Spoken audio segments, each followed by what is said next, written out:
leading on to the next point, how do you think, what's the best way to help other people find their north?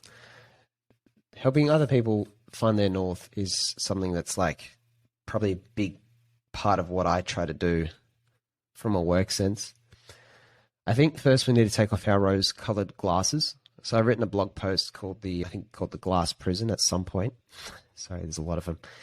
And in that one, I talk about how every one of us is basically born into we grow up and develop this kind of worldview that's like surrounded by glass, but that glass is tinted. So mine might be red, might have a tinge of red, and your glass might be a bit frosted with blue. But we both look at the same world and call things by the same names and have the same language for objects. And we think we're looking at the world the same because you can't see the barriers. It's just glass, right? So you just think everything is that way. And we kind of need to like check that assumption before we really look at people and look to like help people. Because you need to kind of suspend what you want, your worldview for a bit and try best you can to see things from their perspective. Like, what color is Luke's glass? I think that's the first thing. Like seeing people as they truly are and coming from a posture of like understanding before, if ever, like prescribing, I think is really important.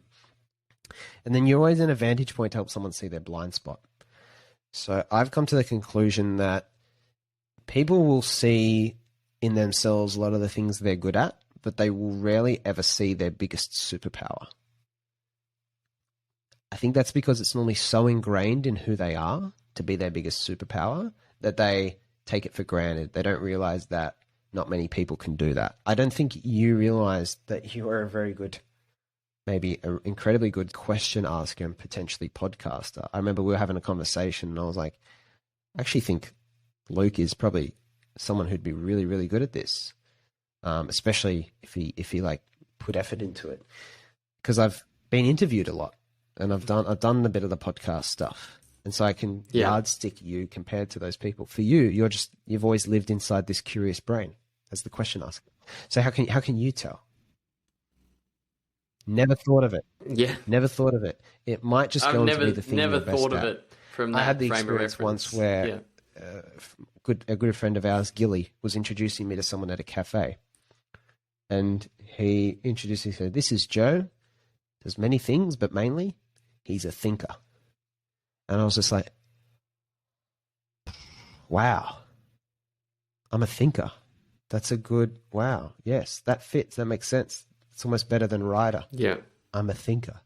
Better than even, say, entrepreneur. That never felt, obviously now I kind of use doorman a lot, but thinker is, I really like that. And, Scott, I think Scott's always given me a good perspective on, like, I don't know if you realize, but you're probably a really good ex, probably multiple times, and almost me to him too. Like, I don't know if you realize this, Scott, but you see things this angle. You always see a really good roadmap for whatever needs to be done.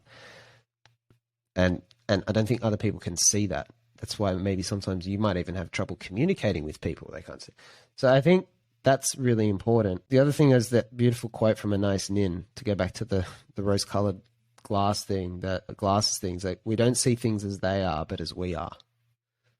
I think so much of it is about checking your own reality first and then trying to really see the person in front of you. The other thing I think is massive is I always ask that, one of my favorite questions, what would you do for an audience of none?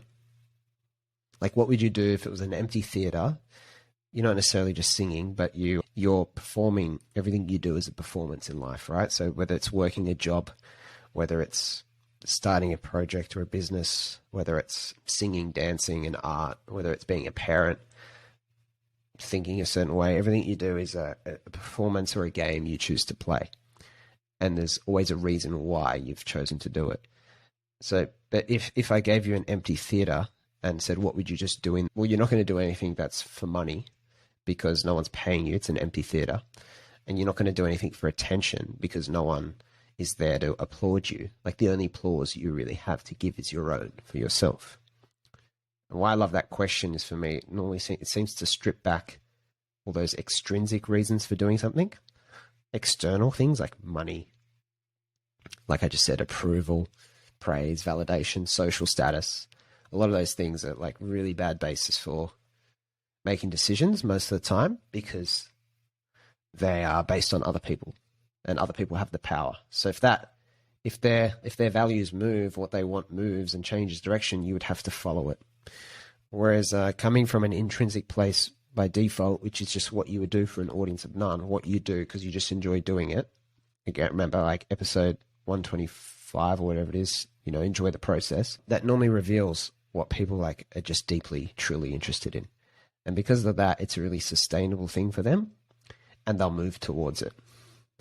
And that for me has been really powerful. I don't really find any situation where someone's answered that and then they've acted like contrary to what they've said. So I've talked to people who, work in startups and stuff, and they're having trouble, finding their feet within a company, and they're trying to find their place in the company. And I go, what do you want to do for an audience of none? And they say something that just has nothing to do with being in a technology business, for example.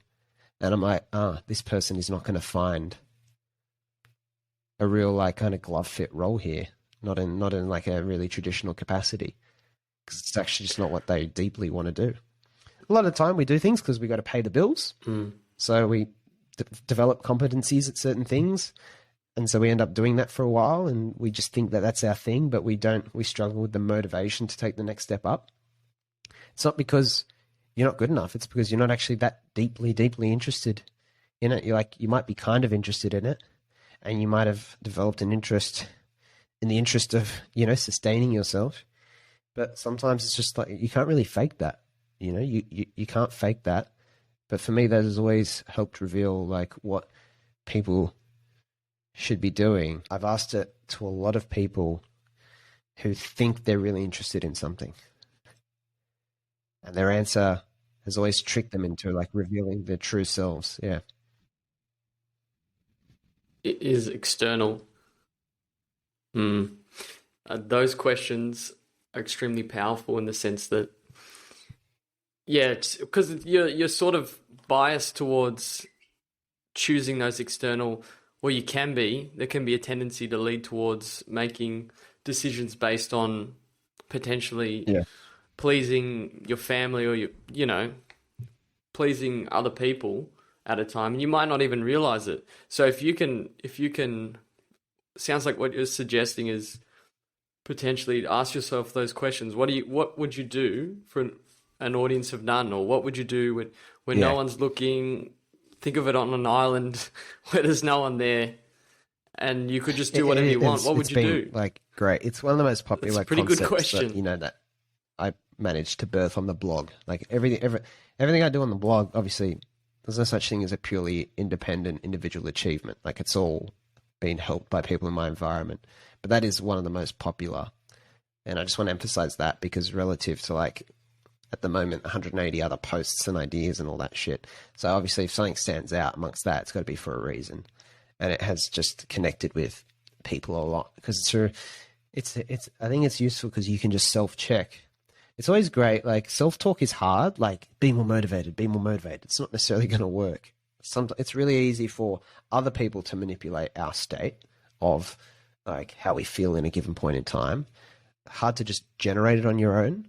But sometimes the right quotes or questions or thought exercises help you kind of, if you imagine like, if I swirl oil and water around, it becomes one liquid. But if you stop and you let it settle, the oil can go to the bottom and the water can rise to the top, and you can see the difference. And that's, I think, sometimes the right conversation, which gives you an objective view of yourself, is kind of like slowing things down so you can separate. Maybe it's I don't know if it's the conscious us compared to the astro, or the conscious part of us to the subconscious. However, there's definitely more than one very active personality within us, if that makes sense. Like, entity rather than personality, if that makes sense. Like, it always feels like there's some part of yourself that you're talking to. And maybe astro the dog's best way of thinking about it. All right, just to keep it simple. Like, you're talking to this dog part of you, the intuitive part. And I think sometimes those questions are just really good because they enable you to like step away from the dog and look at the dog rather than being inside the dog's way of thinking.